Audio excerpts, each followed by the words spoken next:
وما خلقت الجن والانس الا لیعبدون، اللہ نے جنوں اور انسانوں کو اپنی بات کے لیے پیدا کیا ہے۔ جس طرح ہم نے جنت میں جانا ہے اسی طرح جنات نے بھی جانا ہے، جس طرح ہم نے جہنم کے اندر انسانوں نے جانا ہے ہماری طرح کے انسانوں نے، اور اسی طرح جنات نے بھی جانا ہے۔ تو اللہ تبارک و تعالیٰ سے دعا یہی ہے کہ اللہ جہنم سے محفوظ فرمائے اور جنت کا داخلہ نصیب فرمائے۔ انسان یہ دیکھتا ہے کہ میں جن بن گیا ہوں یا میرے اندر جنات آ گئے ہیں، تو اس خواب کی یہ تعبیر ہے، یہ جو بندہ سازش کر رہا ہے نا، یہ اپنی سازش کے اندر بڑا مضبوط ہوگا یہ بندہ،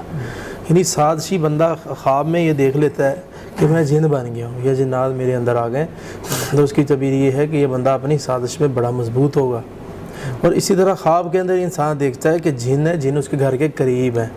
اس خواب کی تعبیر یہ ہے کہ یہ جو بندہ ہے اس کو نقصان ہوگا، اس کو ضرر پہنچے گا، پریشانی پہنچے گی، یہ نقصان کی علامت